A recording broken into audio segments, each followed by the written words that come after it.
안녕하세요. 반갑습니다. 저랑 두 번만 심호흡을 한번 해주셨으면 좋겠는데요. 제가 시작하면 코로 들이마셔서 입으로 한 번만 내쉬어주세요. 시작. 한 번만 더 할게요. 시작. 여러분 앞에서 얘기하고 있는 사람이 5분 전까지 제가 단상에 올라와서 얘기할 때 벌어지는 리스크랑 핸드폰을 다 끄고 도망갔을 때 생기는 리스크를 계속 고민하면서 올라왔는 사람일 수 있으니까요. 한번 같이 심호흡을 해봤고요. 저희는 유어마인드라는 곳을 운영하고 있는 2로라고 하고요. 오늘 발표는 그래픽과 사진을 쓰지 않고 해보려고 합니다. 그 이유는 유어마인드는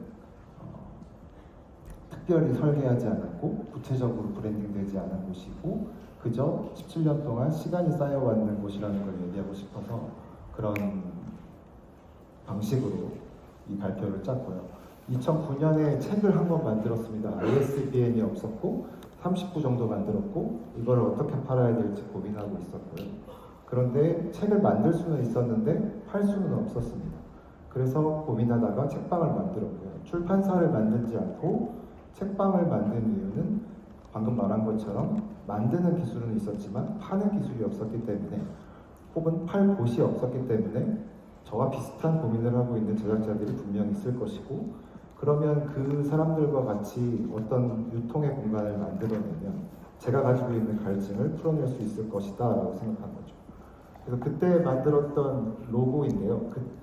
그 로고 역시 대단한 가치와 철학으로 만들어진 것이 아닙니다. 이렇게 생긴 홍대의 5층 꼭대기에 있는 곳에 책방을 만들었는데 그 벽면의 모양에 똑같은 모양의 책장을 쌓고 그 책장의 모양을 그저 로고로 만들었습니다. 그러니까 계획을 하고 실행을 한 것이 아니라 먼저 실천을 하고 그 다음에 그 여러 가지 모양 중에 한 가지 심볼을 찾아와서 단순히 로고로 만들었을 뿐인 거죠. 그 후에 연희동으로 이사를 갔을 때는 원래 가지고 있던 로고를 좀 더 입체적으로 한붓 그리기를 하는 것 마냥 변형했습니다.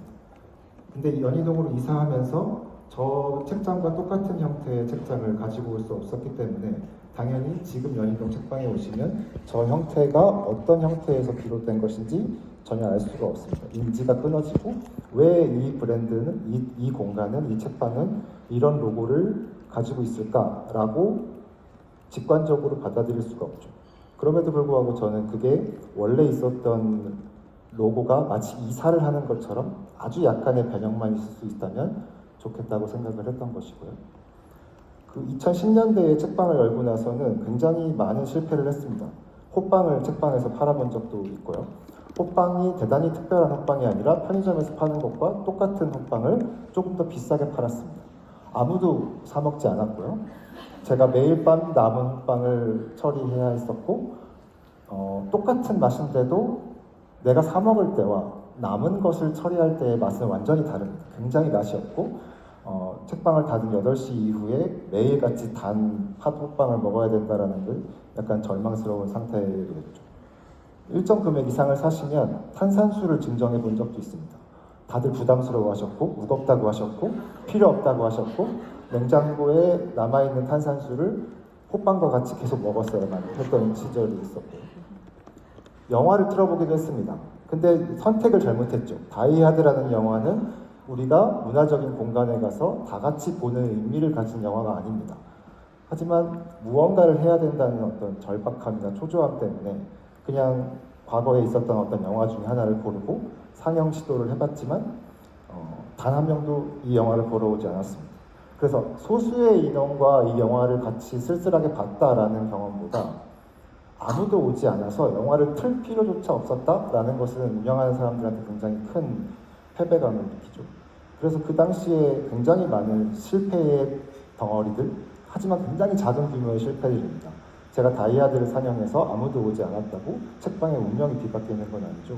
그래서 굉장히 자잘한 실패들이 쌓여있고 그렇게 자잘한 실패들이 쌓여있으면 흔히 컨퍼런스에서 얘기하는 것처럼 갑자기 우연한 계기로 성공의 발견을 하게 되는 것이 아니라 그 더미 내에서 어떻게든 덜 실패한 것을 찾아내게 됩니다.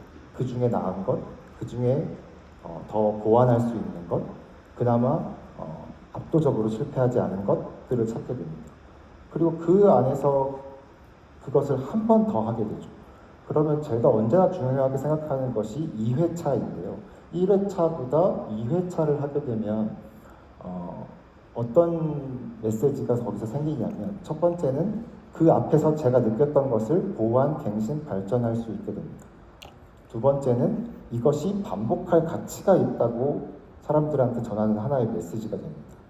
그리고 일정 시간을 띄어서 다시 하기 때문에 그거를 바라보는 사람들이 내가 이것을 기다렸다거나, 저번에 가지 못했는데 이번에 가봐야 되겠다라거나, 저번에 가봤을 때 좋았기 때문에 다시 가봐야 된다는 식으로 여러 가지 맥락이 그 시간과 시간 사이에 한 번 더 반복했을 때 생기게 되는 것이죠.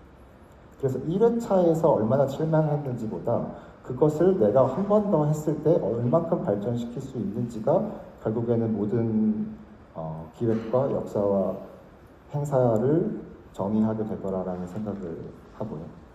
그런 방식의 하나로서 최근에 저희의 대표 이벤트가 된 책갈피 특집 같은 경우도 마찬가지였습니다. 2019년에 낯장으로 디자인이라는 20팀 정도의 디자이너가 모든 가능성을 열어놓고 단 한 장의 인쇄물을 납품해주면 판매하는 이벤트를 해본 적이 있는데요. 잘 안 됐습니다. 왜 잘 안 됐는지를 생각해보고, 하지만 그 안에서 흥미로운 점들이 있다고 계속 느꼈고요. 그 두 가지를 같이 생각했을 때 너무 많은 가능성을 열어놨기 때문에 라고 생각했습니다. 디자이너들한테는 뭐든지 낯장이라면 할 수 있다고 제시했고, 온 손님들 같은 경우에도 이게 무슨 용도를 가지고 있지? 이 사람은 뭘 의도한 것인지라고 이 20팀의 방향을 계속 개별적으로 인지해야만 했기 때문에 어려운, 그리고 무언가를 이걸 반드시 구매해야겠어 라고 여기기 어려운 이벤트가 된 것이죠. 그래서 그 낱장이라는 숱한 카테고리 중에 오로지 한 장이면서 책과 개입해서 책을 도와줄 수 있는 기능을 가진 것을 하나만 끄집어냈고, 그게 책갈피였습니다. 그래서 책갈피만을 모은 이벤트를 2021년부터 5년 동안 반복했더니 최근에 이제 봄에 올해 행사를 했을 때는 일찍 이른 시간부터 웨이팅이 생기는 서점이라는 현재 2025년에 성립하기가 좀 모순적인 문장이 생기는 그런 일들도 벌어지기도 합니다.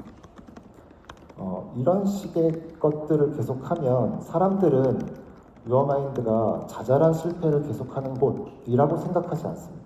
그건 오로지 운영자의 관점이고요. 운영자는 모든 걸 지켜보니까 이건 잘 안 됐어, 이건 힘들었어, 이건 다시 하기를 가지고 있었나, 어땠나, 어떤 실패가 있었나, 잘 됐나 안 됐나 보다 그저 그냥 단순하게 그것이 내가 가고 싶은 것인지 아닌지 정도만 판단하게 된다고 생각합니다. 그래서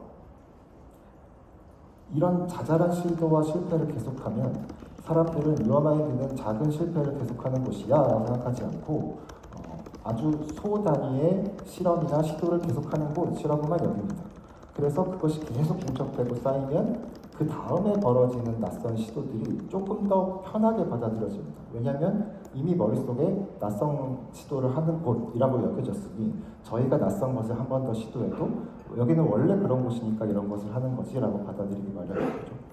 그런 예시로 최근에는 작가들의 명함을 모아서 판매하기 시작했고요.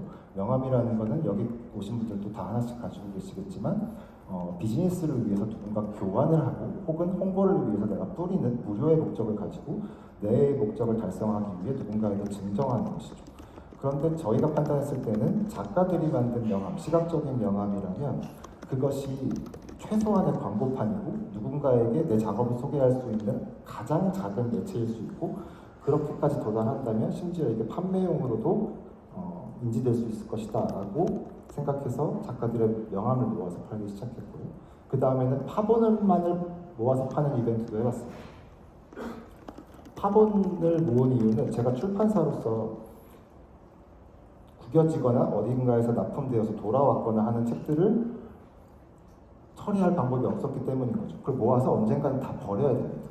그래서 이것을 상쇄시키기 위해서 출판사로부터 파본을 납품해달라고 요청을 했고, 그랬을 때 출판사 입장에서는 구겨지거나 아니면 박이 없거나 표지가 거꾸로 찍혔거나 하는 것들을 판매할 수 있게 되고, 손님들은 약간의 할인을 받아서 구매할 수 있게 되고, 하지만 그 독서의 경험은 완전히 똑같습니다.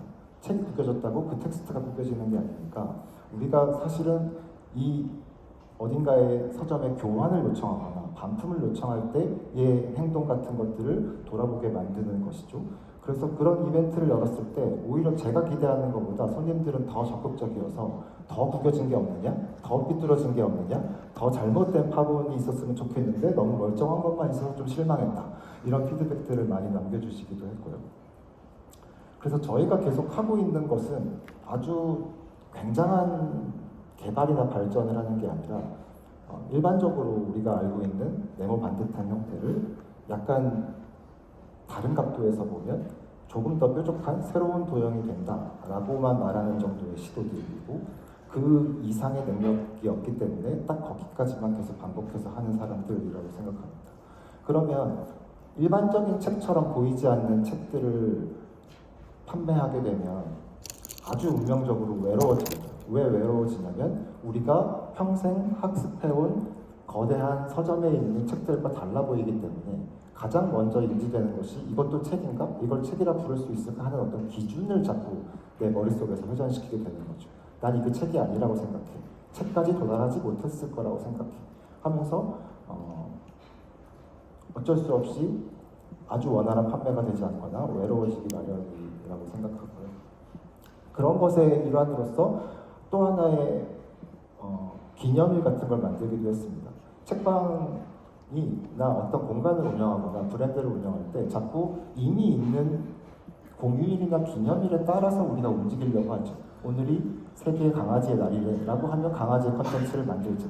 이렇게 가지만 저희는 거기에서 종속되지 않고 저희가 고유한 기념일을 만들면 그것 자체가 새로운 시도가 될 수 있지 않을까라고 생각했고, 올해 매달 10일에 맞춰서 우리만이 제시할 수 있는 어떤 특별한 활동을 하고 그게 어떤 날이라는 식의 기념일을 가지고 있고, 그것은 일반적으로 통용되는 기념일이 아니지만 이 공간, 그러니까 책방이 하나의 국가처럼 생각했을 때 이 국가에서만큼은 마치 공휴일처럼 특별한 축제가 벌어집니다라고 제시할 수 있겠다라고 생각하는 것이죠. 그래서 책방이 1시에 열리지만 갑자기 오전 9시에 열어본다던가, 손님들이 우리 책방의 로고를 다 그려주시면 그 중에 한 로고를 뽑아서 갑자기 일주일 동안 공식 로고를 그걸로 변형해 본다던가, 화요일 날마다 정기적으로 쉬는데 화요일 날 열어본다던가, 나의 미래의 시점에 편지를 쓰면 발송해 드린다던가, 어떤 주사위를 굴려본다던가, 오탈자가 가득한 책을 들여서 이거를 당신이 교정해서 볼지 그냥 볼지를 실험하게 한다던가 하는 식의 활동을 하고 있습니다. 그렇게 되면 방금 말한 것처럼 뾰족한 책들을 판매했을 때 생기는 운명적인 외로움이 있고, 그 운명적인 외로움을 어떻게 타개할 수 있을까를 고민하다가 만든 게 언리미티드 에디션이라는 아트북 페어입니다. 왜 그걸 타개하는 식으로 생각했냐면, 우리가 독립출판물에서 가지고 있는 어떤 폐쇄성이나 불친절함, 이 작가가 누구인지 알 수 없고 표지 디자인이 아주 상업적이지 않고 내가 하고 싶은 말만 한다고 했을 때 거기서 생기는 일종의 일방적인 소통 방식이 실제로 작가들 내에서는 그렇지 않다는 것을 저는 알고 있었기 때문에 이게 대면하는 현장에 놓이면 전혀 다른 에너지가 될 거다라고 생각했던 거죠. 그래서 저희 행사 같은 경우에는 가지고 있는 몇 가지 특징을 설명해 드리면, 매해 로고를 완전히 새롭게 갱신합니다. 우리가 가지고 있는 디폴트한 로고가 있는 것이 아니라 17년 동안 계속 아이덴티티가 바뀌어왔고, 그 아이덴티티는 단 한 명의 박선정 디자이너라는 외부 디자이너가 17년 동안 계속 바꿔왔습니다. 다른 디자이너를 섭외해서 우리 행사의 차별성을 만드는 게 아니라 우리 행사를 완벽하게 이해하고 17년 동안 협업하고 있는 사람에게 올해의 아이덴티티를 새롭게 정리해달라고 정하는 것이죠. 그래서 그때그때에 우리가 해석하고 있는 이 씬의 흐름을 파악하고 거기에서 그것을 형상화한 다음에 그 전의 로고를 완전히 버려버리는 형태를 가지고 있습니다. 포스터 역시 포스터로서 손님들과 방문객을 설득하려는 에너지를 가지고 있지 않습니다. 저희 포스터가 검색을 해서 보시면 아실 수 있겠지만 포스터 안에 책이라는 형태를 드러내지 않고 책을 향유하고 있는 어떤 모습을 재현하려고 하지 않습니다. 지금 보는 것처럼 어떤 카트가 있다거나 포춘 쿠키가 있다거나 청테이프가 있다거나 아니면 운동장을 그려본다거나 어떤 에너지만 살리려고 한다거나 아주 추상적인 것을 도형을 보여주려고 하는 식인 것이죠. 그런 이유는 우리가 이 행사를 기획하고 만들어 나갈 때 독립출판 아트북이라는 것이 책으로서의 책을 조명하는 행사가 아니기 때문이었습니다. 우리가 여기에 기본적인 아이덴티티로서 아주 서적 같은 서적을 넣으면 그것은 서적을 좋아하는 압도적인 다수에게 어필할 수 있겠지만 궁극적으로 이 행사에 오는 사람들은 책으로서의 책보다는 여기까지도 책인가? 이것도 책이라고 부를 수 있을까? 하는 것들을 경계를 넘나들면서 탐험하거나 체험하거나 거기에서 실망하거나 아니면 굉장히 좋은 에너지를 역으로 받아가거나 하려고 하기 때문에 책의 아이덴티티나 책의 이미지를 포스터에 넣지 않고 이것이 우리가 계속 발표하는 이미지로서의 어떤 방향이다라고 제시만 할 뿐인 것이죠. 네이밍도 마찬가지인데요. 한정판이 가득한 행사. 여기에 오시면 보통 100부, 200부, 300부 정도만 만들어놨기 때문에 그 수량이 팔리면 더 이상 팔지 않는 책으로 가득한 행사인데 한정판이 가득한 행사를 어떻게 네이밍할까 하다가 완전히 문학적이고 역설적이게 언리미티드 에디션이라고 붙였습니다. 이곳에 오시면 오로지 리미티드 에디션밖에 없지만 그 리미티드 에디션밖에 없는 에너지가 모여서 언리미티드일 수 있다는 기대감을 가지고 있고 또 행사의 이름을 짓거나 어떤 이벤트의 이름을 지을 때 그 이름이 가진 기운이 결국엔 모든 걸 결정한다고 생각하기 때문에 안쪽으로 축소하는 이름이 아니라 바깥쪽으로 확장하는 언리밋이라는 무한한 가능성을 가진 이름을 역설적으로 사용해서 쓰려고 했던 것이죠. 그 다음에 언리미티드 에디션이라고 얘기하고 다니면 그나마 어떤 것들이 부적될 수 있는데 그것을 한 번 더 영어로 표현해서 작성하고 그 다음에는 그것도 너무 기니까 약자로 UE라고 줄여서 부르기 시작했고 그 다음에는 매 회차가 몇 회차인지를 강조하고 싶었기 때문에 올해 같은 경우에는 UE17이라는 이름으로 부릅니다. 그러니까 한정판이 가득한 행사를 UE17이라고 부르면 압도적으로 접근성이 떨어집니다. 그래서 일반적으로 이벤트를 이런 식으로 운영해야 됩니다, 기획해야 됩니다 라고 부르는 컨퍼런스에 가서 그 강사님들이 가장 하면 안 되는 행동 중에 1등이 이런 식으로 줄여 부르지 말라라는 겁니다. 행사를 약자로 줄이고 17회가 저희에게 중요하지만 손님들에게 중요하지 않죠. 그렇기 때문에 대표적으로 이름을 내세우면 안 되는데 저희 같은 경우에는 그냥 그것을 줄여서 숫자를 강조하고 계속 그 안에서 회전하게끔만 합니다. 그렇게 했을 때 지금은 유효하지 않지만 5년 전까지만 해도 해시태그가 굉장히 강한 연결 기능을 가진다고 했을 때 2년 전에 UE15라는 해시태그를 쓰고 그것을 1년 동안 열심히 사용한 다음에 그 다음에는 더 이상 사용하지 않습니다. 그러니까 누적되지 않고 그 안에서 계속 새로운 해시태그로만 옮겨가게끔 되는 것이죠. 그랬을 때 이런 선택을 하면 아까 뾰족한 책들이 운명적으로 외로워졌었던 것처럼 이런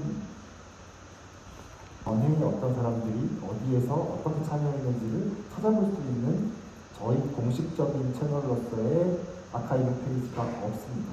그게 없는 이유는 아주 도발적으로 그런 게 의미가 없어라고 생각하는 것이 아니라 저희가 적은 예산과 적은 시간과 적은 인원으로 이것을 뿌려갈 때 리셋할 때 생기는 에너지를 선택할 것이냐 아카이빙 할 때 생기는 에너지를 선택할 것이냐의 기로에서 선택을 한 것뿐이고 둘 다 선택하면 둘 다 애매해진다는 것을 알기 때문에 차라리 웹사이트에 어떤 것들을 기록하지 않는 한이 있더라도 우리가 이것을 완벽하게 갱신할 때 생기는 에너지만을 통해서 올해만을 더 중요하게 보자.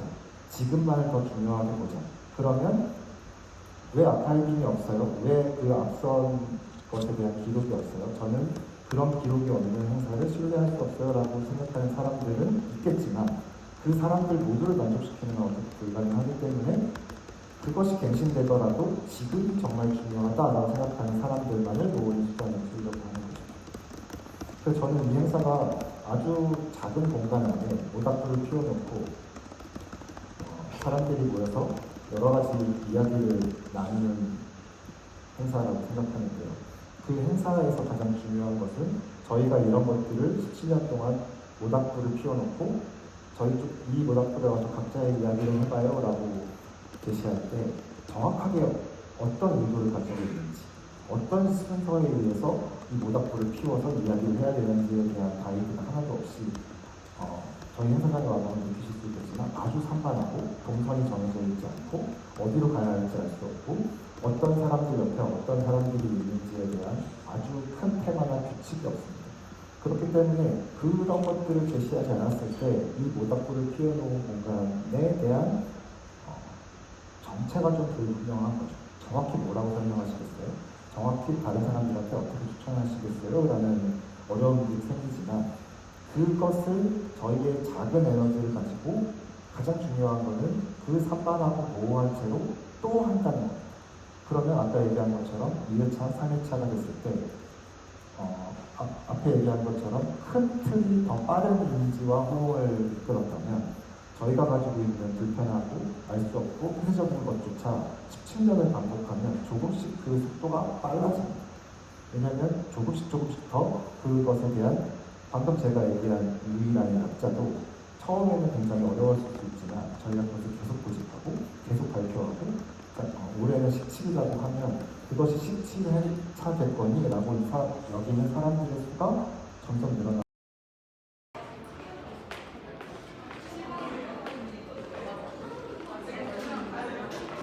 이게 정상석이거든요. 산에 올라가면 정상에 있는 그런 정상석들을 산을 타면서 막 이렇게 하나씩 촬영을 해가지고 수집을 해와서 이걸로 뭐 이제 내가 어떤 산을 갔는지 트레킹 할 수 있는 뭐 그런 포스터도 만들고 하는 그런 브랜드였는데 오이면은 이제 계속해서 아카이빙하는 그런 기록물들을 만들었고 그래서 MTV가 이런 자기네가 이런 소스가 있으니까 이걸로 한국에 대한 산에 대한 이야기를 책으로 만들어보자라고 제안을 해주셨어요. 그래서 저 정상석 이미지들이 꽤나 방대하고 대단했고 또 오이면은 뭐 엑셀도 잘 하고 디자인도 할 수 있고 제작도 할 수 있으니까 한번 협업을 진행을 해봅시다 라고 해서 이런 산 이상도라는 책을 만들게 되었습니다. 이 책도 한반도의 흐르는 산맥 239개의 산 이름과 그 유래 그리고 정상석의 이미지가 수록된 책입니다. 그리고 책 등에는 엄청 귀여운 손톱만한 나침반이 달려있어요. 그래서 이렇게 기능적으로도 또 내용적으로도 다양하게 산을 좀 이렇게 볼 수 있게 하였고 뭐 이런 여러 가지 프로그램을 통해서 서로가 잘하는 일들을 해나가는 그런 활동을 지속하고 있습니다. 그런 활동을 지속했을 때 제가 되게 좋은 성과를 각각 브랜드에게 맞는 성과를 취했다고 생각을 하는데요. 오이면은 이 책을 통해서 한국에서 가장 아름다운 책 대상을 수상했고 MTG는 이제 산림청에서 이제 산림 창업 지원에 대한 기업을 선정받는 등 각각 이제 서로가 잘하는 일을 통해서 하나의 협업 결과물을 만들고 그걸 통해서 또 각자에게 필요한 어떤 성과를 얻었다는 측면에서 또 이 협업을 잘 했을 때 이렇게 서로의 고유성을 인정하고 서로가 각자의 방향을 잘 취해갈 수 있겠구나.